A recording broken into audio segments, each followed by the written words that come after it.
Salam,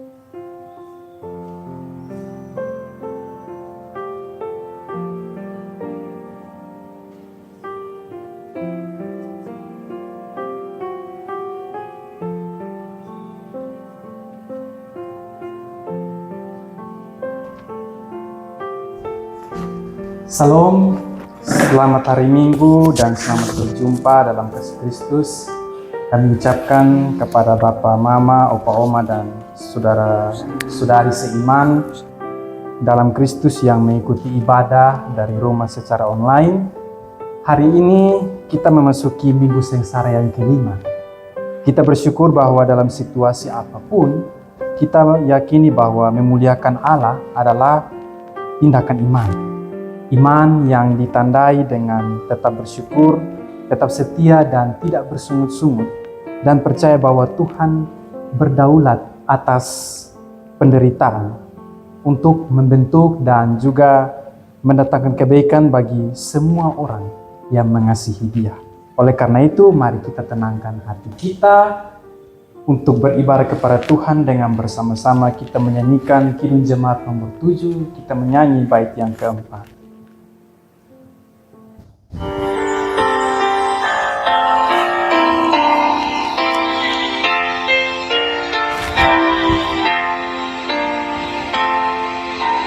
Ya Roh Kudus, berilah iman yang teguh, sucikan kami di persekutuan-Mu, supaya kami jangan mengandalkan diri dan janganlah sesat ke kanan dan ke kiri.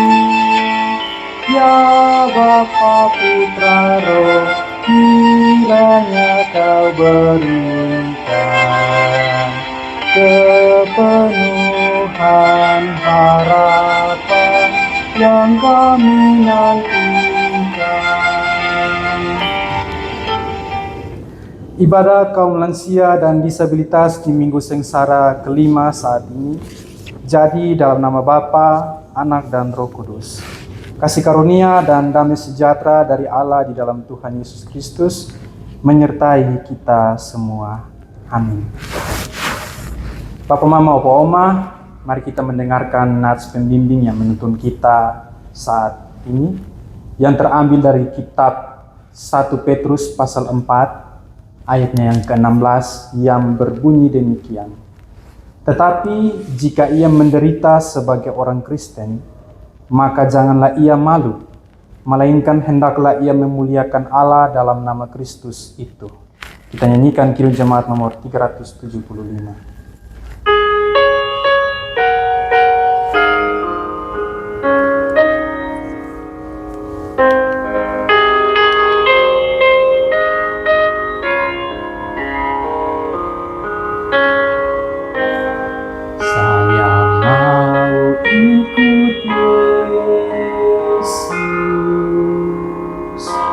Saya mau ikut Yesus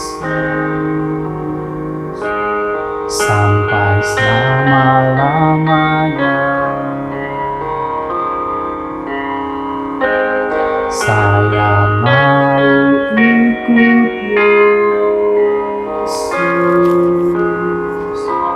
Saya mau ikut Yesus sampai selama-lamanya. Meskipun saya susah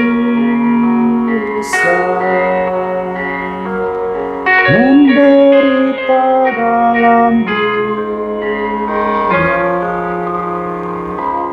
saya mau ikut Yesus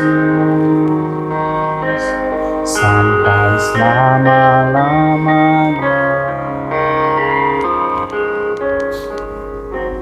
Papa, Mama, Opa, Oma, dan bersaudara yang dikasihi Tuhan, tiba saatnya kita akan mendengarkan firman Tuhan Karena itu, mari kita bersama-sama berdoa untuk mempersiapkan hati dan pikiran kita mendengarkan firman Tuhan. Kita berdoa. Ya Tuhan, Sang Sumber hidup kami, firman yang menjadi pelita bagi hidup kami. Saat ini Tuhan, kami datang di hadapan hadirat-Mu. Kami menyatakan kesiapan kami. Kami menyatakan pemberian diri kami untuk ada bersama-sama mendengarkan suara Tuhan melalui firman Tuhan yang akan kami renungkan pagi hari ini. Karena itu Bapa, sebagai manusia yang penuh dengan keterbatasan ini, kami memohon curahan Roh-Mu yang kudus menaungi setiap hati dan pikiran kami, supaya sekiranya ketika kami membaca, mendengarkan, kami dimampukan untuk menyatakan, mengaplikasikan itu dalam kehidupan kami. Kami mohon ya Bapa dengan kerendahan hati, supaya setiap firman-firman yang keluar dari mulut kami dan masuk ke telinga kami ini, kami mohon supaya Tuhan turut bekerja atas segala sesuatu. Terima kasih Tuhan, dalam nama Tuhan Yesus, kami sudah siap mendengarkan firman-Mu. Amin. Bapak, Mama, Opa, Oma, dan saudara yang dikasihi Tuhan, firman Tuhan yang datang kepada kita semua di pagi hari ini terambil dari kitab Injil Yohanes pasal 12, ayat yang ke-20 sampai dengan ayat yang ke-36. Injil Yohanes pasal 12, ayat 20 hingga ayat yang ke-36. Saya akan membacakan bagi kita semua. Begini bunyi firman Tuhan. Yesus memberitakan kematiannya. Ayat 20, di antara mereka yang berangkat untuk beribadah pada hari raya itu, terdapat beberapa orang Yunani. Orang-orang itu pergi kepada Filipus yang berasal dari Betsaida di Galilea. Lalu berkata kepadanya, Tuan, kami ingin bertemu dengan Yesus. Filipus pergi memberitahukannya kepada Andreas. Andreas dan Filipus menyampaikannya pula kepada Yesus.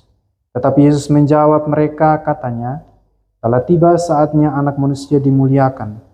Aku berkata kepadamu, sesungguhnya jikalau biji gandum tidak jatuh ke dalam tanah dan mati, ia tetap satu biji saja.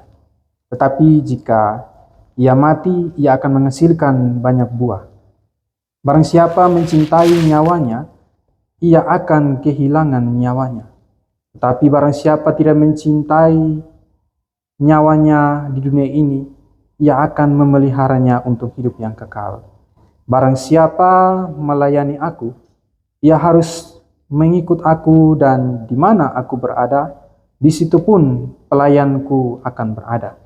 Barang siapa melayani aku, ia akan dihormati Bapa. Sekarang jiwaku terharu, dan apakah yang akan kukatakan? Bapa, selamatkanlah aku.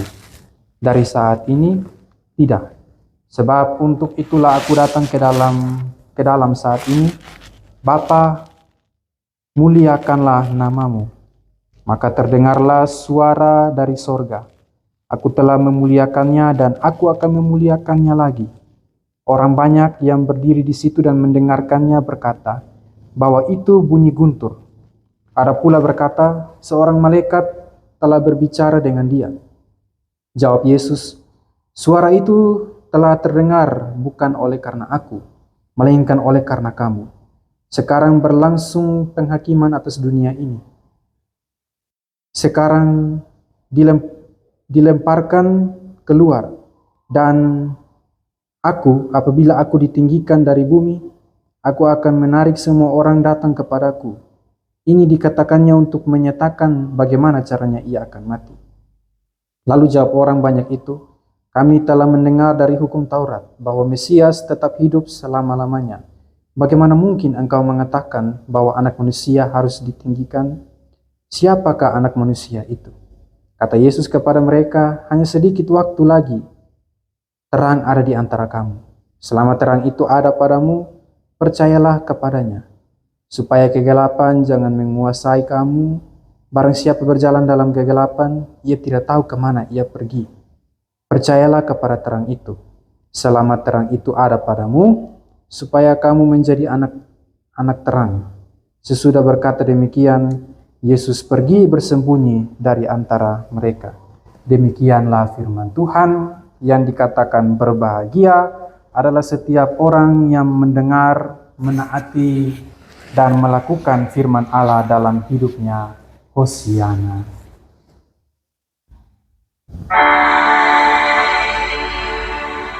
Hosiana, Hosiana, Hosiana.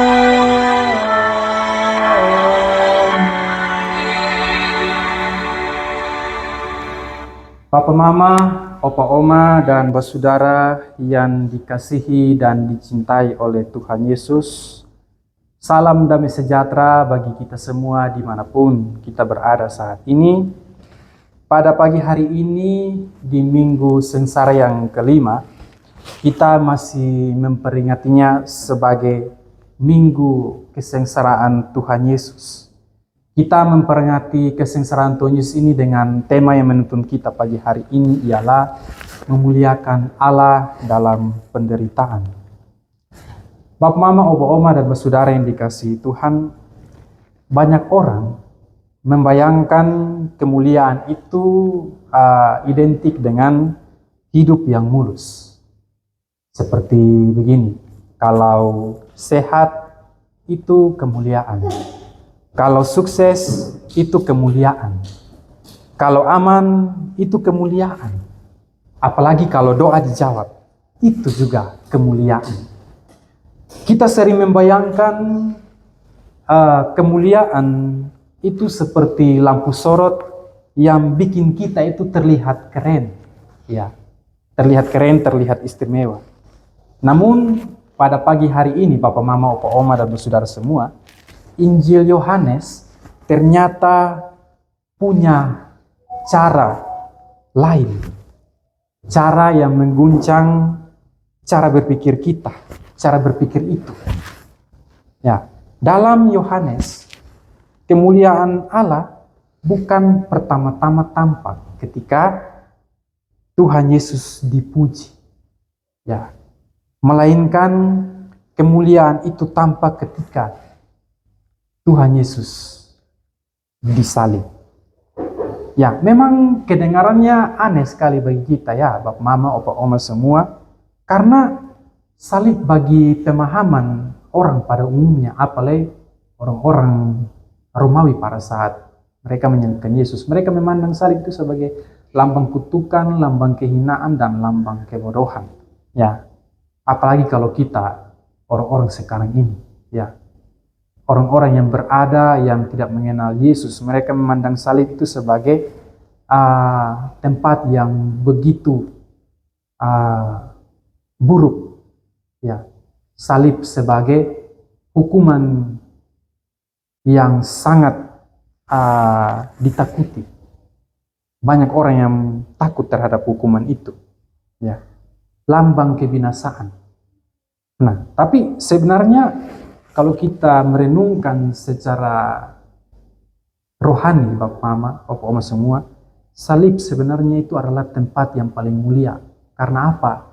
Karena salib adalah tempat pertemuan antara kasih Allah dan keadilan Allah. Ya, kasih dan keadilan Allah bertemu dalam satu tempat, yaitu salib.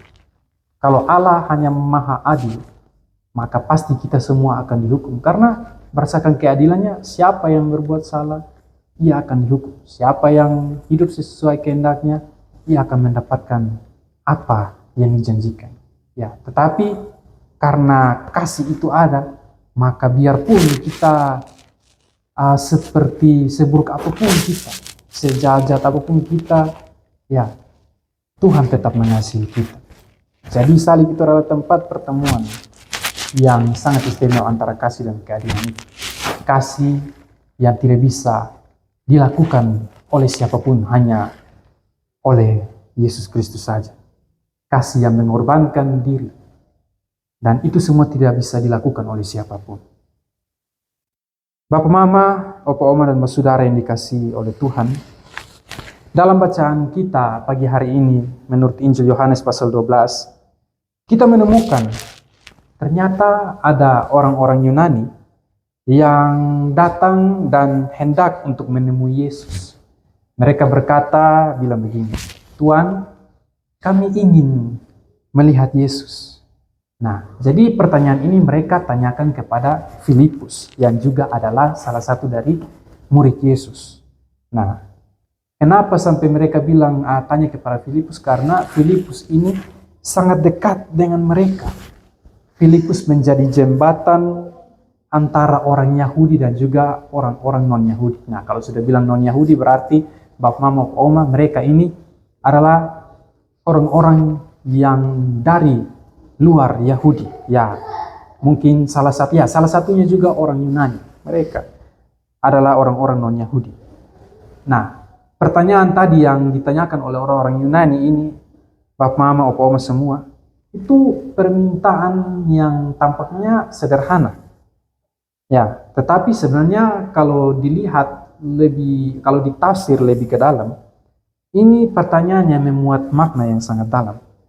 Nah, Bapak Mama, Opa Oma, kekasih Tuhan, perlu kita ketahui, orang-orang Yunani itu adalah simbol dari bangsa-bangsa yang berada di luar Israel. Dunia yang luas. Ya, kalau bangsa-bangsa di luar Israel berarti ini sudah menyangkut tentang dunia yang luas. Artinya, misi Tuhan Yesus untuk menyelamatkan, ya, untuk menggenapi janji keselamatan itu rupa-rupanya sudah menembus batas. Ya, seolah-olah itu penggenapan janji keselamatan kepada dunia itu sudah mendekat dan meluas. Jadi, Bapak Mama, Opa Oma semua, saat orang-orang itu datang, ya, orang-orang Yunani ini datang kepada para murid, ya, Yesus tidak berkata begini, "Oke, ayo kita ketemu." Ya, justru Tuhan Yesus berkata begini, "Telah tiba saatnya anak manusia dimuliakan." Nah, hal ini bukan perjumpaan biasa, Bapak Mama, Opa Oma. Perjumpaan antara orang Yunani dengan Tuhan Yesus itu bukanlah perjumpaan biasa. Nah, kenapa bilang bukan perjumpaan biasa? Karena perjumpaan ini bukan lagi tentang perjalanan keliling. Ya, kita tahu bersama Bapak Mama, Opa Oma, Yesus dengan para murid ini mereka berjalan berkeliling. Ya, mereka berkeliling, mereka memberitakan Injil. Ya, mereka menyembuhkan banyak orang. Mereka Yesus menyembuhkan banyak orang. Mereka memperlihatkan banyak mujizat sehingga banyak orang berbondong-bondong mengikuti dia.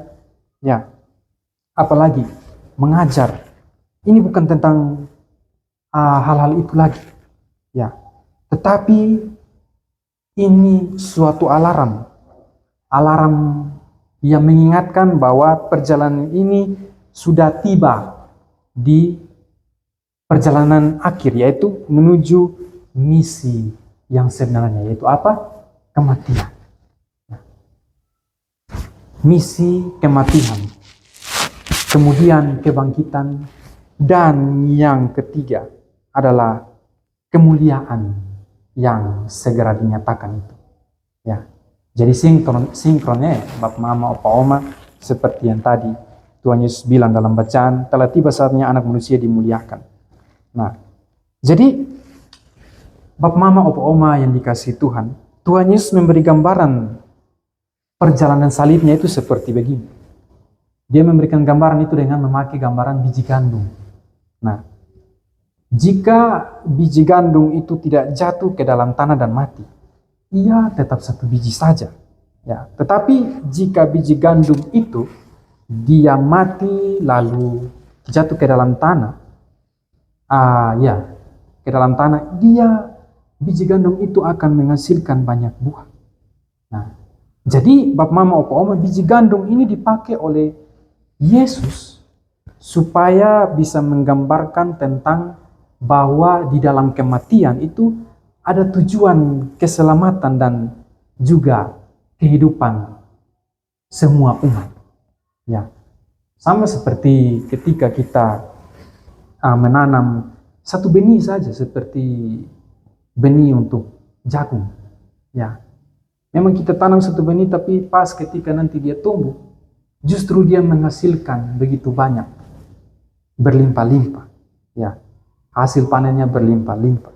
Jadi begitu, biji gandum yang ditanam di dalam tanah dan mati ini merefleksikan merefleksikan tentang prinsip pengorbanan yang menuntun kepada kehidupan yang sesungguhnya. Ya, itu. Nah, tanpa proses kematian dan diubahkan, biji gandum itu tidak akan menghasilkan apapun. Nah, jadi inilah kita logika kerajaan Allah. Itu sangat beda sekali dengan logika dunia, logika kita manusia. Sangat berlawanan dengan logika kerajaan Allah. Nah, jadi itu pengorbanan yang menuntun kepada kehidupan. Tadi seperti biji gandum tadi. Tanam satu, ya, dia tumbuh, jatuh di dalam tanah, dan kemudian dia tumbuh untuk menghasilkan banyak buah. Nah, itulah kehidupan yang sesungguhnya. Nah, pada ayat yang ke-25, Bapak Mama Pak Oma, ada pernyataan Yesus yang sering disalahpahami oleh banyak orang. Nah, seolah-olah Tuhan Yesus ini sedang mengajarkan kebencian terhadap diri sendiri. Nah, coba kita perhatikan ayat 25, Bapak Mama. Di 25 itu dikatakan bahwa barang siapa mencintai nyawanya, ia akan kehilangan nyawanya. Tetapi barang siapa tidak mencintai nyawanya di dunia ini, ia akan memeliharanya untuk hidup yang kekal. Jadi, ini yang kadang sebagian orang atau ya hampir salah paham dengan bacaan ini. Ya. Seolah-olah Tuhan Yesus sedang mengajarkan kebencian terhadap diri sendiri. Tapi bukan begitu dia maksud Bapak Mama, Opa Oma. Maksudnya yang sebenarnya ialah jangan jadikan keinginan diri, jangan jadikan kenyamanan diri, dan jangan jadikan keselamatan diri sebagai tujuan pusat hidup. Nah, ini sudah berkaitan dengan kemuliaan diri. Jangan jadikan keinginan diri, atau dalam artian jangan jadikan diri untuk supaya hanya untuk kemuliaan diri. Jadi kalau dunia berkata jaga diri dan amankan diri, maka Tuhan Yesus justru mau bilang begini, kalau kamu hanya menyelamatkan dirimu, kamu tetap satu biji. Dan hidupmu hanya berhenti pada dirimu sendiri. Ya. Tetapi kalau kamu berani jatuh ke tanah, berani menyerahkan diri pada kehendak Allah, hidupmu akan menjadi berkat yang berbuah banyak. Ya. Jadi kitab Injil ini sangat luar biasa ya, Bapak Mama, Opa Oma, karena Yesus memakai perumpamaan-perumpamaan itu biar supaya orang-orang pada saat itu mereka gampang untuk memahami maksud Yesus. Karena orang-orang pada saat itu mereka tidak sekolah sama seperti kita yang sekarang.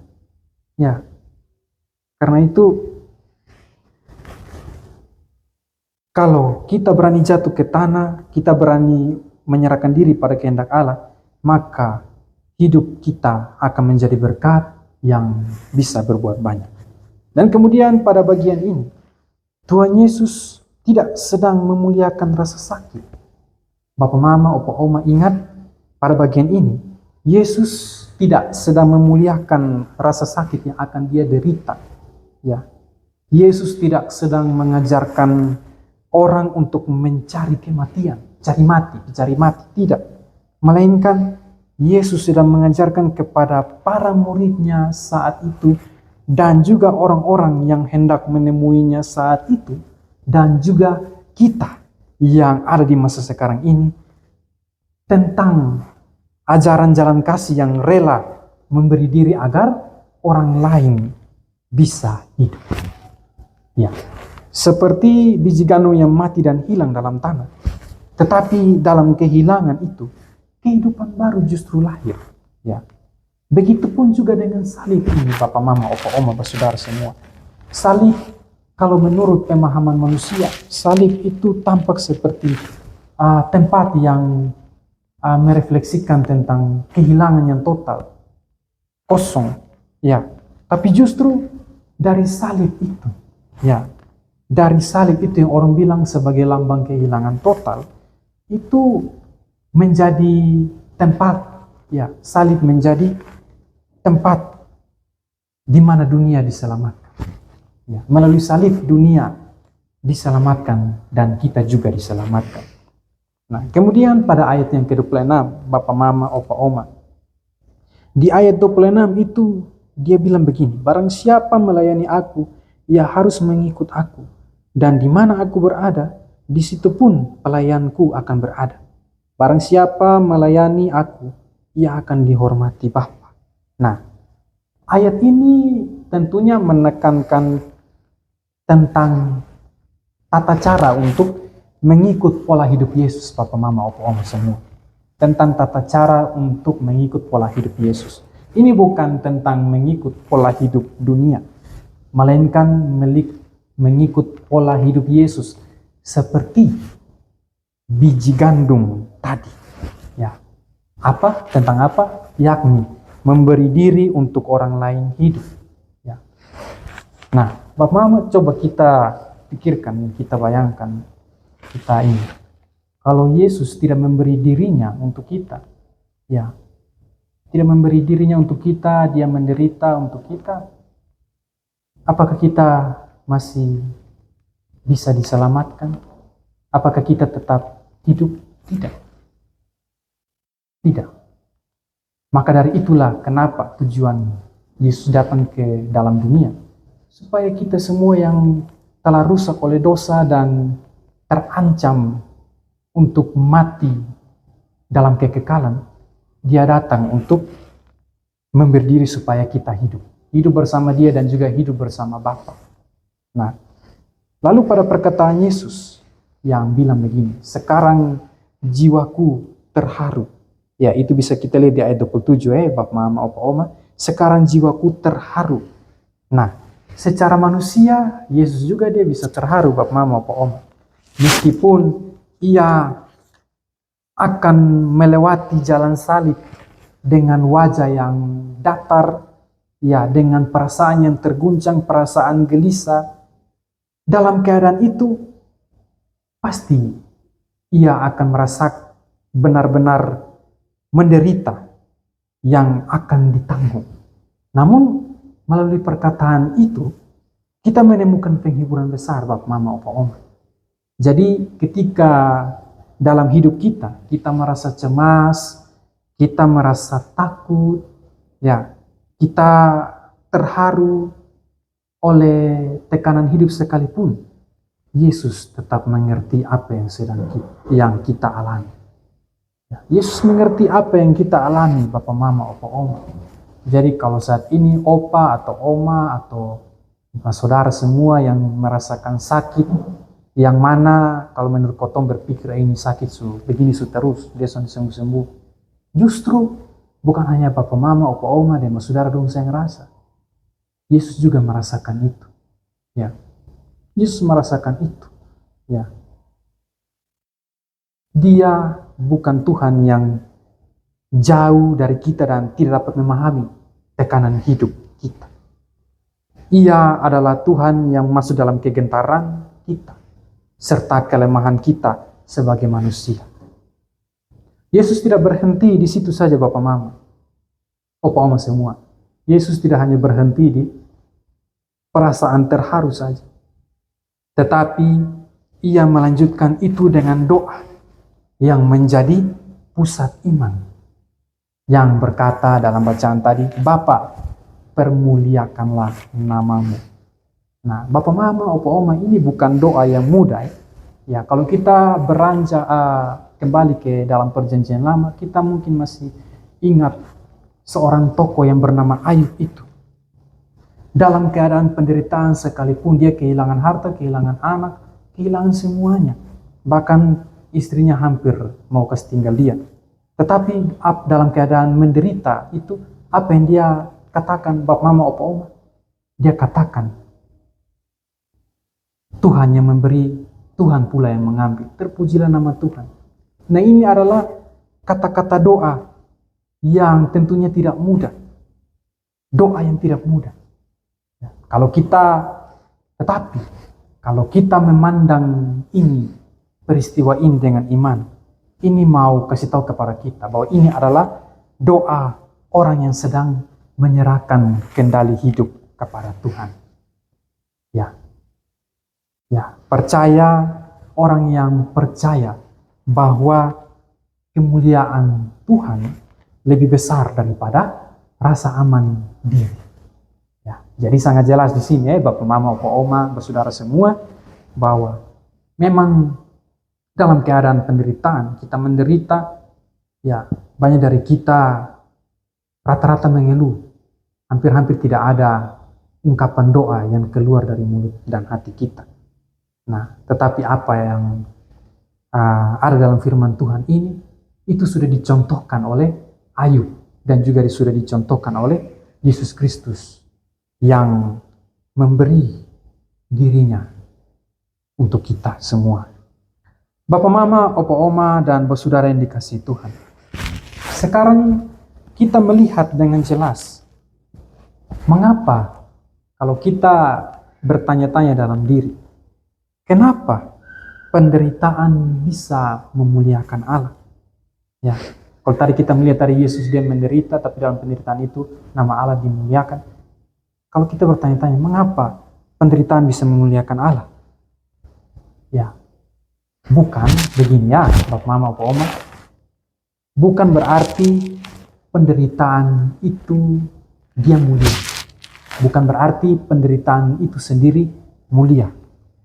Penderitaan memang bisa melemahkan kita. Penderitaan memang bisa menghancurkan kita dan juga orang lain. Tetapi ingatlah, coba kita berpikir lagi, kita renungkan. Saat kita memilih untuk memikul penderitaan itu dalam kesetiaan kepada Allah dan tidak membuat kita menyerah, disitulah Tuhan Allah dimuliakan. Ya, Tuhan Allah dimuliakan. Karena kita melihat bahwa ada kekuatan yang lebih besar daripada rasa sakit. Ya. Jadi jelas kenapa dalam penderitaan kita memutuskan untuk setia dan memikul. Karena kita meyakini bahwa ada harapan dan ada kekuatan yang lebih besar. Ya. Yang lebih besar dari penderitaan kita. Yang lebih besar dari rasa sakit kita. Yang lebih besar dari ancaman. Dan juga ada terang yang tidak bisa dipadamkan. Ya. Jadi saat dalam penderitaan kita punya pilihan. Ya, Papa, Mama, Opa, Oma sebagai manusia. Saat kita ada dalam penderitaan, pasti kita punya pilihan dengan dua kemungkinan. Ya. Kalau kita bergerak ke arah terang, maka di sana ada harapan. Di sana ada kepercayaan, di sana ada ketaatan, dan di sana ada pemulihan, pembebasan, dan juga penyerahan diri penuh. Ya, ada itu semua di sana. Tetapi, kalau kita lebih memilih untuk bergerak ke arah kegelapan, tenggelam dalam gelap, ada kepahitan di situ. Ada keterpurukan di situ dan ada keputusasaan di situ. Ya. Semua ada di situ. Jadi sangat berbeda jauh ya Bapak, Mama, Opa, Oma semua. Tergantung dari kita mau bergerak kemana. Ya. Bapak, Mama, Opa, Oma dan saudara semua. Sadar atau sonde sadar, banyak dari ketong sekarang ini sedang mengalami penderitaan dalam berbagai bentuk. Sadar atau sonde sadar, banyak dari kita yang sekarang ini sedang mengalami penderitaan dalam berbagai bentuk. Kenapa saya bilang begitu Bapak, Mama, Opa, Oma? Ya, karena ada penderitaan yang datang dari kondisi yang tidak bisa kita pilih. Contohnya apa? Seperti sakit. Memangnya itu bisa kita pilih Bapak, Mama, Opa, Oma? Pasti semua orang tidak menginginkan bahwa dia sakit, mau sakit atau terus menerus untuk sakit. Pasti. Manusia mana yang mau menginginkan untuk sakit terus? Ya, tidak. Lalu kehilangan. Semua orang, semua manusia yang ada di dunia ini tidak mau kehilangan. Apalagi kehilangan orang yang dicintai. Pasti, semua orang pasti tidak mau memilih itu. Tekanan. Ya, tekanan, kesepian. Nah, bapak mama, opa oma, para lansia. Tentang kesepian ini, kalau bagi para opa oma lansia, sangat rentan sekali ya.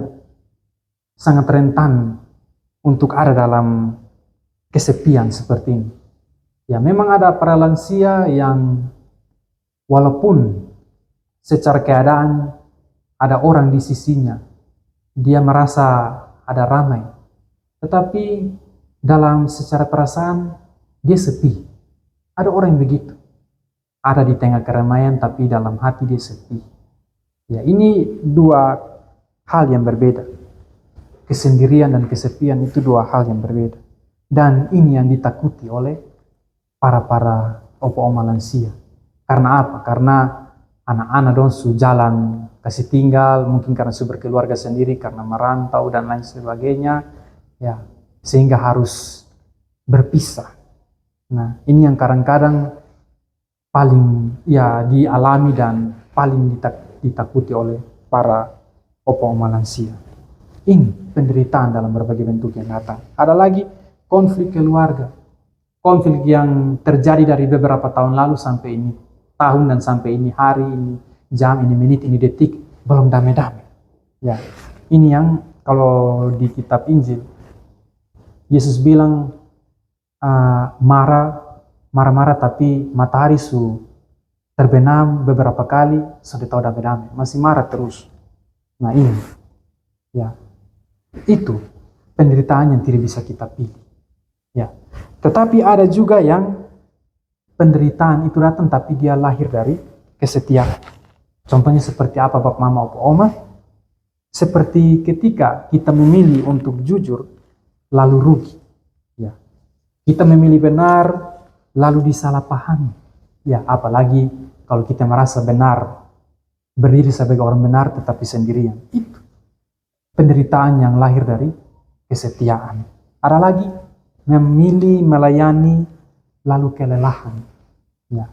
Ada lagi memilih setia lalu terasa sepi. Ya, ini pertanyaan penderitaan-penderitaan yang lahir dari kesetiaan. Ya. Maka pertanyaan yang tepat untuk kita sendiri. Ya. Pertanyaan bagi kita. Apakah kita mau bertanya bilang begini? Apakah saya akan menderita? Ya. Mungkin justru coba kita bertanya begini saja. Bagaimana saya memikulnya? Ini kita harus ubah kita punya respon dan cara pandang kita. Ya. Jadi firman Tuhan hari ini mau memberi kita arah. Bapak, Mama, Opa, Oma, dan saya. Firman Tuhan memberi kita arah untuk jadikan penderitaan itu, penderitaan yang dialami sebagai tempat untuk kita berserah. Ya. Jadikan penderitaan itu sebagai tempat untuk kita berserah, bukan sebagai tempat untuk kita menyerah. Bukan tempat untuk kita menyerah. Ya. Karena itu Tuhan Yesus memanggil kita untuk supaya mari kita pilih terang. Karena di sana ada harapan, ada pemulihan, ada pembebasan, dan lain sebagainya. Dan karena itu, Opa Oma, Bapak Mama, dan Saudara semua, sekali lagi, firman Tuhan hari ini mengajak ketong semua agar jadikan penderitaan ini yang kita alami sebagai ruang untuk kita memuliakan Allah. Ya, bukan menjadikan penderitaan sebagai ruang untuk memelihara kepahitan. Ini bukan berarti kita harus menjadi manusia yang pura-pura kuat. Bapak Mama ingat, jadi manusia yang pura-pura kuat itu tidak baik. Karena nanti kita yang lelah sendiri. Ya. Ya, bahkan Tuhan Yesus sendiri saja dia terharu. Ya. Memang boleh kita menangis. Memang boleh kita mengeluh. Memang boleh kita lemah. Namun seperti Tuhan Yesus, kita diajak mengubah keterharuan itu menjadi doa. Ya. Doa yang mengatakan, Bapa, permuliakanlah namamu. Artinya, Tuhan, saat ini memang beta sudah mengerti, tapi beta percaya, beta percaya, beta sudah kuat. Beta kuat bukan karena beta sendiri, tetapi beta kuat karena beta bersandar kepada Tuhan yang jadi beta pun penopang. Ya, jadi mari Bapak Mama Opa Oma, mari kotong jadi seperti biji gandum tadi. Ya, kita menderita, kita rela berkorban supaya demi orang lain hidup. Kita jadi seperti itu. Dan kalau kita menderita sekalipun berat, ya, jangan lupa untuk tetap mengatakan dengan kesetiaan, Bapa, permuliakanlah namamu. Memang masing-masing kita ini memikul salib sendiri, Bapak Mama Opa Oma. Tapi walaupun salib kita terasa berat, mari kita pikul itu dengan iman.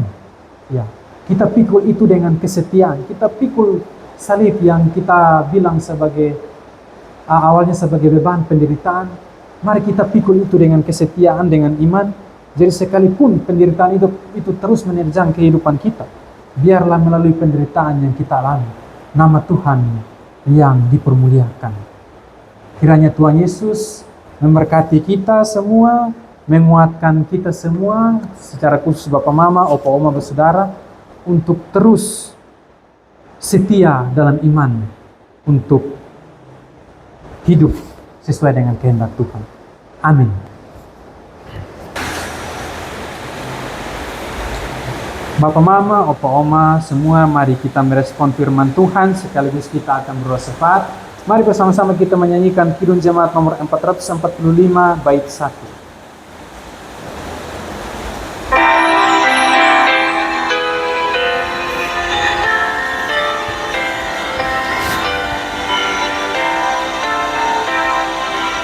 Harap akan Tuhan, hai jiwaku, Dia perlindungan dalam susahmu. Jangan resah, tabah berserah, karena habis malam pagi mereka dalam derita dan keluh.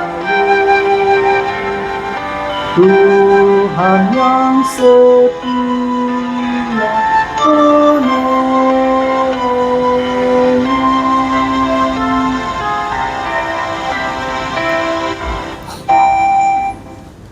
Bapak Mama, Opa Oma, mari kita beri diri kita untuk kita ada dalam doa syafaat. Apapun penderitaan yang kita alami saat ini, meskipun penderitaan yang kita alami saat ini itu berat sekali sampai meremukkan pundak kita, mari kita meminta kekuatan daripada Tuhan. Kita minta supaya melalui kekuatan kita dimampukan untuk tetap setia. Mari kita berdoa. Kepadamu, ya Allah, kami memuji, kami bersyukur dan kami memuliakan namamu. Terima kasih Tuhan, pada pagi hari ini kami mengucap syukur bahwasanya untuk selama-lamanya anugerah Tuhan yang tidak pernah terlepas dari kehidupan kami. Terima kasih Tuhan, pagi hari ini Engkau membangunkan kami, memberi kami kesempatan untuk merenungkan, merefleksikan, dan merasakan anugerah Tuhan melalui hari yang indah ini Tuhan. Terima kasih ya Bapa. Firman Tuhan yang tadi kami dengar dan kami baca bersama. Kami mohon kepadamu ya Tuhan, melalui Roh-Mu yang kudus, mampukan kami dengan kekuatan yang Tuhan beri, supaya kami mampu untuk tetap memilih setia. Kami tetap setia meskipun penderitaan menerjang hidup kami, yang membuat kami merasa bahwa terlalu berat, memberatkan pundak kami. Kami mohon supaya Tuhan menolong kami. Tuhan menguatkan kami dan Tuhan memulihkan kami. Bapa, kami bersyukur melalui ajaran perumpamaan yang Tuhan beri kepada kami dalam bacaan ini. Biarlah kami juga dimampukan untuk menjadi seperti biji gandum. Meskipun kami harus berkorban, kami harus menderita. Tetapi melalui penderitaan itu, penderitaan yang kami rasakan saat ini, baik itu sakit penyakit yang tak kunjung sembuh, konflik yang belum berdamai, yang membuat batin kami tidak tenang. Kami mohon kepadamu ya Tuhan, supaya Tuhan memulihkan kami, Tuhan menolong kami, dan Tuhan ubahkan kami untuk supaya kami tetap melakukan itu demi orang lain bisa hidup. Melalui pengorbanan itu juga Tuhan, kami bisa melihat kehidupan yang benar-benar berbuah. Terima kasih Tuhan, mampukan kami semua sebagai orang tua, para lansia, disabilitas, bersaudara-saudari semua yang ada saat ini yang mendengar firman Tuhan. Mampukan kami Tuhan menjadi biji gandum yang lebih memilih untuk bergerak ke terang, yang di dalamnya ada pengharapan, pemulihan, pembebasan. Dan tolonglah kami supaya kami tidak bergerak menuju kegelapan, yang dimana di sana ada kepahitan, kesengsaraan, ada luka, ada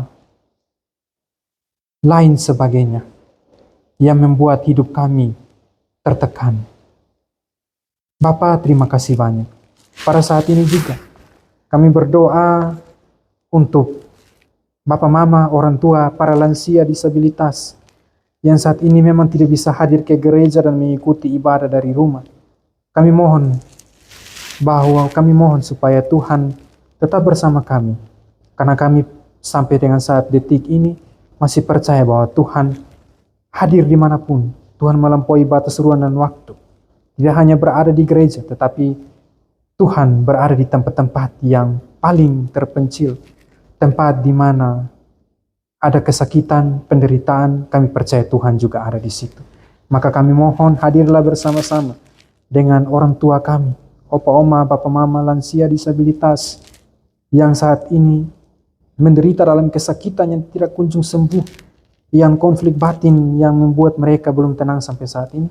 Tuhan, kami mohon, kami minta dengan kerendahan hati, tenangkan mereka, pulihkanlah mereka ya Tuhan, dan pakailah orang-orang sekitar untuk supaya menjadi perpanjangan tangan Tuhan bagi mereka. Terima kasih Tuhan, kami berdoa juga untuk pelayanan lansia dan disabilitas yang diupayakan oleh UPPMJ Lansia dan Disabilitas dan juga UPPMJ Multimedia. Tuhan, pakai mereka untuk supaya melalui mereka pelayanan Tuhan menyentuh dan meluas ke berbagai tempat. Bapa di sorga, saat ini juga Tuhan, kami berdoa secara khusus bagi pokok-pokok doa kami yang kami tidak sebutkan satu persatu. Kami mohon supaya melalui dengan kehendak-Mu saja Tuhan menjawab doa-doa kami sesuai dengan kehendak-Mu. Karena kami percaya, kami meminta, tetapi kehendak hanya Tuhan yang berhak semua terjadi. Bapa, ini doa kami Bapa. Saat ini kami mengarahkan pandangan kami kepadamu, dan kami memohon pemulihan-Mu turun atas kami semua.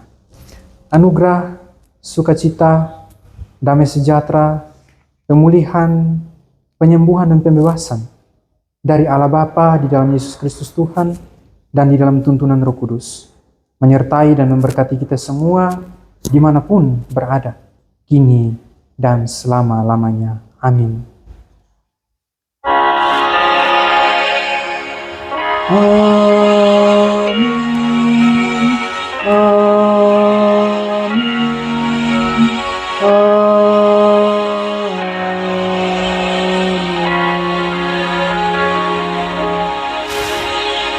Selamat hari Minggu, Bapak Mama, Opa Oma, bersaudara semua. Tuhan Yesus memberkati. Shalom.